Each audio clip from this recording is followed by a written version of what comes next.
Tudo bem, gente? Então, dando continuidade à nossa conversa sobre raça da aula passada, hoje vamos falar um pouco sobre como essas teorias raciais tiveram influência na sociedade brasileira. Bem, nós ficamos independentes em 1822 e nos tornamos um império, né? Em 1889, o Brasil se torna uma república, o que significa que todos, teoricamente, seriam iguais diante da lei. Um ano antes disso, houve a abolição da escravidão. E no ano seguinte, a proclamação da República. Em 1891, então depois do fim da escravidão e depois da proclamação da República, é aprovada uma lei no Brasil que depois vai ser chamada, vai haver referência a ela como parte do que a gente chama de políticas do branqueamento. E o que diziam essas políticas de branqueamento? Elas incentivavam a imigração de europeus para o Brasil, mas dificultavam a imigração do que a lei chamava de indígenas da África e da Ásia, ou seja, pessoas de cor, digamos assim. Essas pessoas só poderiam imigrar para o Brasil após uma autorização do Congresso Nacional. Imigrantes europeus, italianos, alemães, austríacos, por exemplo, não, eles podiam entrar no Brasil livremente. Essa política do branqueamento, ela está claramente baseada nas ideias do Gobineau, porque um elemento importante do pensamento do Gobineau é que, além de hierarquizar as raças, ele considerava que as raças não deveriam se misturar. Por isso, na experiência dele no Brasil, ele achava que o Brasil era um país sem muita esperança de progresso, porque nós seríamos uma sociedade muito miscigenada.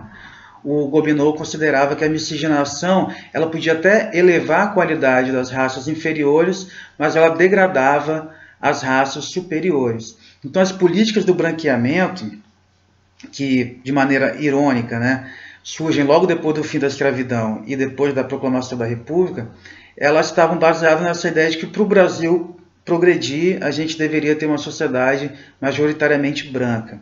Agora, gente, essas teorias parecem tão esdrúxulas para a gente hoje em dia, elas eram defendidas por grandes intelectuais, como, por exemplo, o Monteiro Lobato. Monteiro Lobato, um escritor muito conhecido, né, da sociedade brasileira, do Sítio do Pica-Pau Amarelo. Monteiro Lobato, ele acreditava também na superioridade da raça branca. Bem, esse modelo, gente, esse paradigma, ele foi dominante até mais ou menos a década de 30, quando uma série de outras produções intelectuais vão entrar em confronto com essa teoria racista do Gobineau. Entre essas produções intelectuais estão as do Gilberto Freire, em Casa Grande Senzala, e Raízes do Brasil, escrita por Sérgio Buarque de Holanda. Esses autores, de uma maneira ou de outra, eles vão fazer um elogio à miscigenação. Eles consideravam que a miscigenação seria um traço cultural, essa aptidão, essa abertura para a mistura racial, seria um traço cultural que nós herdamos dos portugueses, porque a Península Ibérica, ela de fato era muito mais miscigenada, digamos assim, por influência dos mouros, né, do norte da África, do período de ocupação dos muçulmanos na Península Ibérica, do que outras regiões, como a Alemanha, como o norte da Itália, que tinham uma aparência de maior homogeneidade racial. Isso tudo, gente, no campo da biologia, a gente pode problematizar também, que de fato existia tanta miscigenação num lugar quanto o outro. Mas o fato de você ter, digamos assim, fenótipos, né, aparências mais variadas na região da Península Ibérica seria um sinal, de acordo com esses autores, Gilberto Freire, Sérgio Buarque, de que os portugueses tinham já uma abertura maior à miscigenação, eles não teriam orgulho de raça, digamos assim. Então, esses autores ajudam a construir uma outra ideia de nação para o Brasil, em que o progresso não estaria baseado na ideia de pureza racial e de um predomínio de brancos, mas que não, pelo contrário, que a miscigenação seria uma virtude que tornaria a nossa sociedade mais adaptável, mais plástica, mais capaz de lidar com novas situações e assim por diante. Na década de 30 também a gente tem a ascensão ao poder do Getúlio Vargas. O Getúlio Vargas vai, em grande medida, ajudar-se a construir também essa ideia de uma cidadania, de uma identidade nacional miscigenada, de maneira paradoxal. Por um lado, por exemplo, o Getúlio Vargas tirou a capoeira do rol de atividades criminosas, né, categorizadas pelo Código Penal como vadiagem. Então você Até então, por exemplo, a polícia podia parar e prender pessoas simplesmente porque elas estavam reunidas num lugar jogando capoeira, que era considerado um tipo de vadiagem, né? Estar à toa, né? Não estar trabalhando, e assim por diante. Por outro lado, o Getúlio Vargas, ao mesmo tempo que tira então a capoeira, por exemplo, da criminalidade, incorpora ela como parte da identidade nacional, ele proíbe organizações políticas e associações com foco na identidade negra. Então, por exemplo, se quisesse criar uma organização para a defesa dos direitos dos negros, como existia na época, o Getúlio Vargas colocou isso na ilegalidade, porque ele achava que ser brasileiro era ser misturado. Você não deveria ficar afirmando nenhuma identidade negra, nenhuma identidade branca, nenhuma identidade indígena, mas tudo isso deveria ser integrado. Bem, isso, gente, teve uma influência muito grande na autoimagem dos brasileiros, na forma como a gente se vê, porque a gente acredita que nós não somos racistas, porque nós somos todos misturados, e também na visão da comunidade nacional.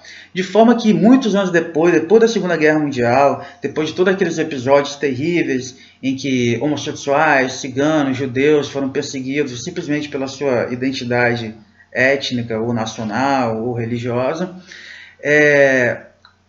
pessoas ligadas à ONU, a Organização das Nações Unidas, começou a olhar para o Brasil como um modelo de uma boa convivência entre as raças. Então a ONU vai financiar um estudo que no Brasil vai ser liderado pelo sociólogo Florestan Fernandes, para descrever o que tem no Brasil, então, que poderia ser levado para outros lugares e que permite que as pessoas convivam tão bem.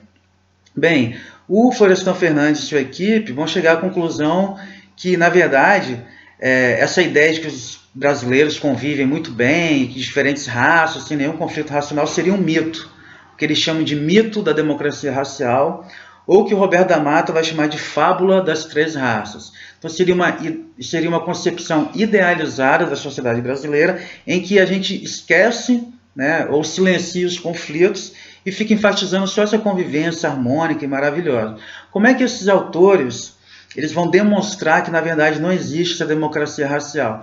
Bem, eles vão olhar para os dados de renda da sociedade brasileira, por um lado, e por outro lado, para a composição racial brasileira.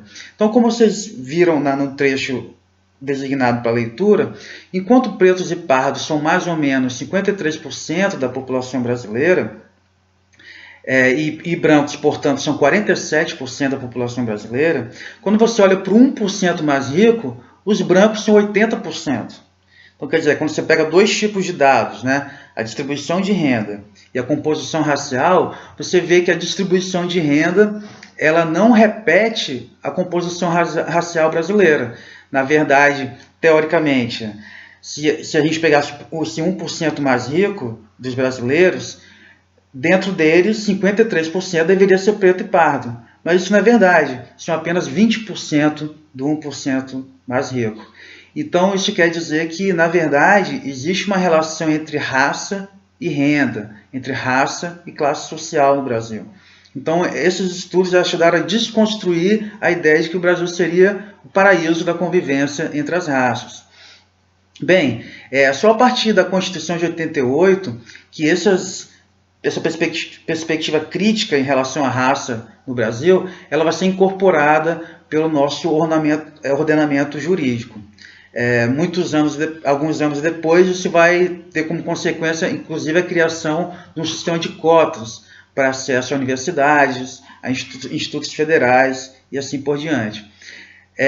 E aí, gente, é importante a gente ter com clareza algumas coisas, que é o seguinte: não precisa haver um consenso total sobre a questão das cotas, né? Você tem pessoas brancas, pessoas negras, pessoas de toda origem, ou pessoas indígenas também, que, por exemplo, podem ser contra o sistema de cotas, outros são a favor do sistema de cotas.